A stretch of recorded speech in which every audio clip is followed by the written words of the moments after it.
Hello, story lovers. Welcome back to my channel, Possessive Husband Innocent 5, Part 148.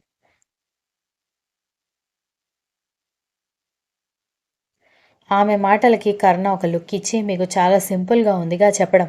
సరే త్వరగా ready అవ్వండి అని అంటూ ఉంటేనే నేను ఆల్రెడీ రెడీ అయిపోయాను.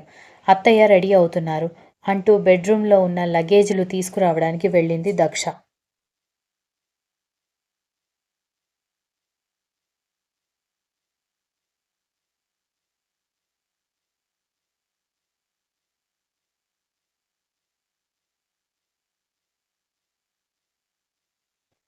అందరూ రెడీ అయిన తర్వాత పనివాళ్ళు లగేజ్లు డిక్కీలో పెట్టిన తర్వాత, అమ్మగారు మీరు వారం రోజులు ఉండరు కదా, మేము రావాలా వద్దా అని పనివాళ్ళు అడగడంతో, మేం లేనప్పుడు మీకేం పని ఉంటుంది, మీరేం అవసరం లేదు, వాచ్మెన్ తోటమాలి వస్తే సరిపోతుంది అనగాని, అలాగే అమ్మగారని చెప్పడంతో ఇంటికి తాళం వేసి పనివాళ్ళని వారం రోజులు సెలవు తీసుకోమని చెప్పడంతో వసుంధర కూడా వచ్చి కారులో కూర్చుంది.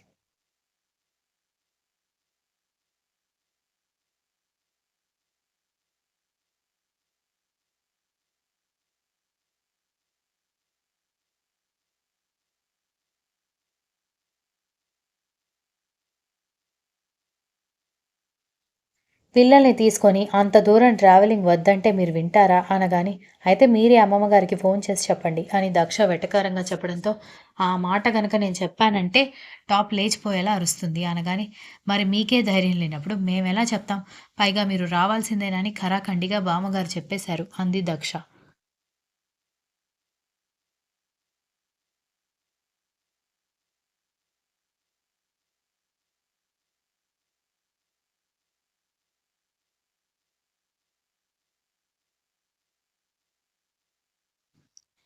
కర్ణ డ్రైవింగ్ చేస్తున్నాడు. మరొక కారు వరుణ్ డ్రైవింగ్ చేస్తున్నాడు.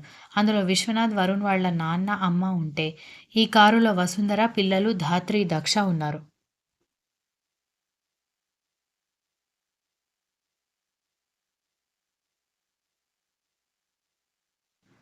"ఏవండీ! ఏమైనా సాంగ్స్ పెట్టండి. బోర్ కొడుతుంది" అనగానే, "ఎందుకు నువ్వే సాంగ్ పాడు" అనగానే, "ఈ మధ్య మీ బావకి బాగా వెటకారం ఎక్కువైంది. అంతేలే పెళ్ళైన కొత్తలో పెళ్ళాం బెల్లంలాగా కనిపిస్తుంది. రాను రాను అల్లంలాగా కనిపిస్తుంది" అనగానే, ధాత్రి నవ్వుతూ ఉంటే, "నిన్ను పాట పాడమంటే అందులో నీకిన్ని అర్థాలు తెలిసాయా" అని కర్ణ వెనక్కి తిరిగి అయోమయంగా అడిగేసరికి, "మరి నువ్వు కూడా ఏంట్రా? అది పాటలు పెట్టమంటే ఒకటి పాటలుంటే పెట్టాలి. లేదంటే లేదని చెప్పాలి. కానీ ప్రతి మాటకి వెటకారంగా మాట్లాడితే పెళ్ళానికి అలాగే అనిపిస్తుంది" అనగానే, "నువ్వు కూడా ఏంటి మమ్మీ? అయినా నువ్వు నాకు మమ్మీవి. నువ్వు నాకే సపోర్ట్ చేయాలి" అనగానే, "లేదు నేను ధర్మం ఎటువైపు ఉంటే వాళ్ళ వైపే సపోర్ట్ చేస్తాను" అని వసుంధర అనగానే, "అబ్బో! వచ్చారండి పెద్ద ధర్మమూర్తి" అన్నాడు కర్ణ వెటకారంగా.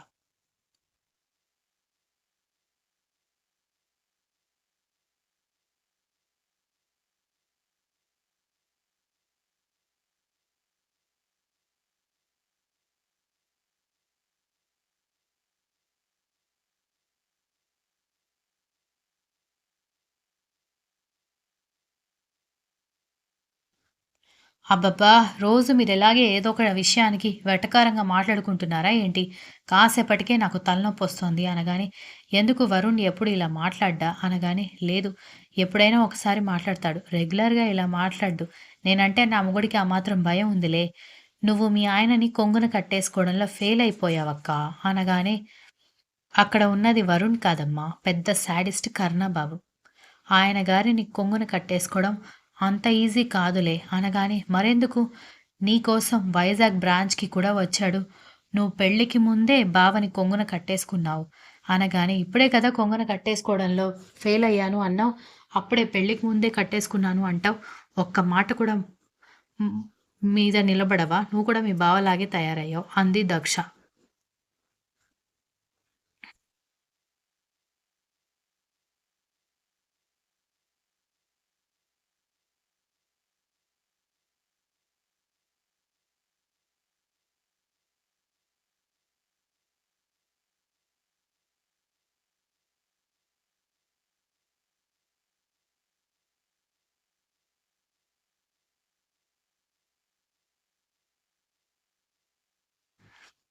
ఓయ్! మీరిద్దరూ ఒకరి మీద ఒకరు సెటైర్‌లు వేసుకున్నప్పుడు మీరిద్దరూ చూసుకోండి. మధ్యలో నన్నెందుకు తీసుకొస్తున్నారు అనగానే మొదలైందే నీ నుంచి కదా! అని ఇద్దరు అనగానే బాగుంది. బాగుంది. ఎంతైనా మీరు మీరు ఒకటే అని కర్ణ అనగానే నవ్వుకున్నారందరూ.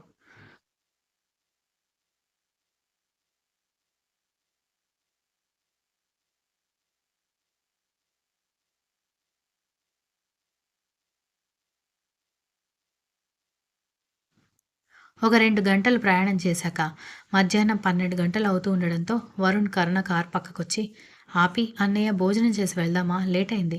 చిన్న పిల్లలు కూడా ఉన్నారు కదా" అనగానే "తిందాం ఎక్కడైనా మంచి రెస్టారెంట్ ఉంటే చూడు" అనగానే "ఇదంతా హైవే అన్నయ్య. ఇక్కడ రెస్టారెంట్స్ ఎక్కడుంటాయి? డాబాలుంటాయి" అనగానే "డాబా ఫుడ్ పిల్లలకి హెల్తీ కాదు వరుణ్" అనగానే "మరి ముందే లేడీస్‌కి ఇంట్లో ఏదైనా వంట చేయమని చెప్పాల్సింది. మనం కూడా మర్చిపోయాం" అనగానే "నాకేం తెలుసు? చెప్తే ఎక్కడ గొడవ చేస్తారోనని నేను చెప్పలేదు" అన్నాడు కర్ణ.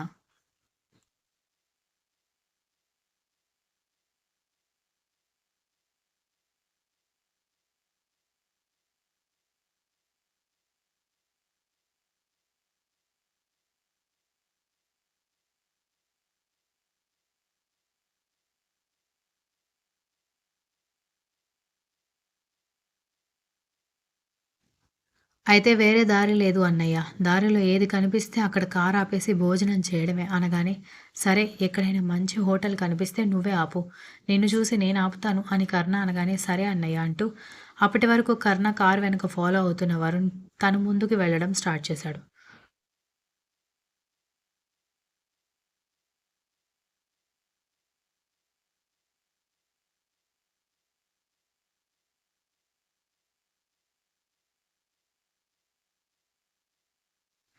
ఒక గంట తర్వాత వరుణ్ కారు ఆగేసరికి కర్ణ కూడా కారు ఆపేసి, "అన్నయ్య అదిగో అక్కడ ఒక హోటల్ ఉంది" అని చూపించడంతో, సరే అని చెప్పి కర్ణ కూడా కారు ఆపడంతో, "ఎందుకండి కారు ఆపారు?" అని దక్ష అడిగేసరికి, "చూసావా టైం 1:00 అవుతోంది. భోజనం చెయ్యరా? పిల్లల ఆకలికి ఎంతసేపు ఉంటారు? ఆ చిప్స్, బిస్కెట్స్ ఎంతసేపు తినిపిస్తావు? పైగా ట్రావెలింగ్‌లో అవి కరెక్ట్ కాదు. వామిటింగ్స్ అవుతాయి" అనగానే, "నేనెక్కడ తినమని చెప్తున్నాను. ఏదో మధ్య మధ్యలో ఆకలి అయితే తినటానికి ఉంటాయని డిక్కీలో 4 ప్యాకెట్లు వేశాను అంతే. ఒకరికి మించి ఒకరు పోటీ పడి మరీ చిప్సు, బిస్కెట్సు ఖాళీ చేస్తున్నారు" అని చెప్పింది దక్ష.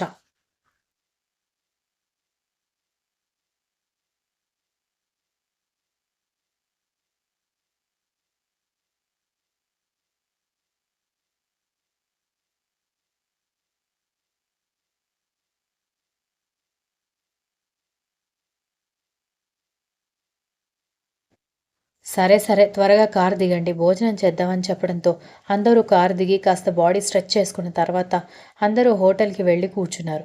ఓపెన్ ప్లేస్ హైవే కావడంతో గాలి వస్తూ ఉండడంతో పిల్లలు తెగ సంతోషంగా కేరింతలు కొడుతూ కూర్చోడంతో "ఏం తిందాం?" అని అడిగేసరికి "ట్రావెల్ చేస్తున్నాం కదా! కాస్త లైట్‌గా ఉండే ఫుడ్ తినడం మంచిది" అని వసుంధర చెప్పేసరికి సరేనని రోటీ పన్నీర్ కర్రీ చెప్పాడు కర్ణ.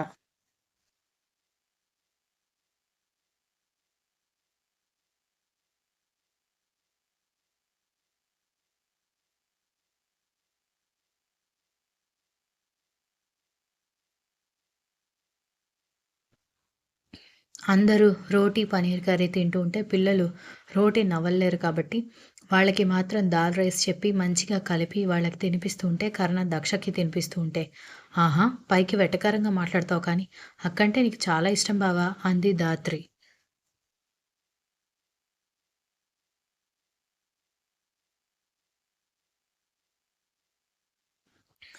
దాన్ని నేను ఏరి కోరి వెంటపడి మరీ పెళ్లి చేసుకున్నాను. ఆ మాత్రం ప్రేమ లేకుండా ఎలా ఉంటుంది?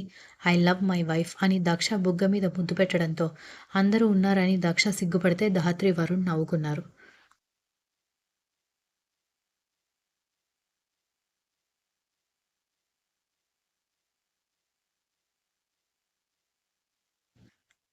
ఆ తర్వాత అందరూ భోజనాలు చేశాక అందరికీ ఆరెంజ్ జ్యూస్ ఆర్డర్ ఇచ్చాడు వరుణ్. అందరూ ఆరెంజ్ జ్యూస్ తాగిన తర్వాత ఇంక నెమ్మదిగా కారు దగ్గరికి వెళ్లి కారులో కూర్చొని ఊరికి స్టార్ట్ అయ్యారు.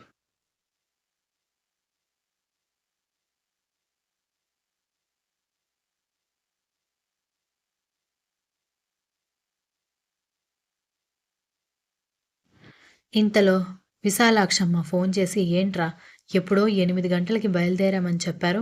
2 గంటలవుతుంది. ఇంకా రాలేదు అనగాని మధ్యలో భోజనం ఏమీ చేయొద్దా ముసలి? ఆకలేస్తోంది. పైగా చాలా దూరం.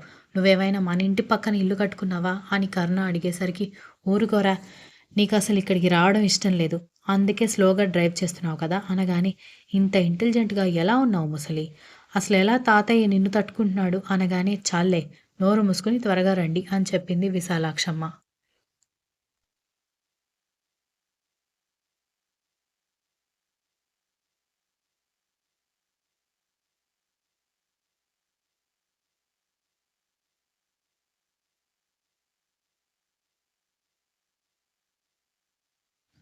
Continues.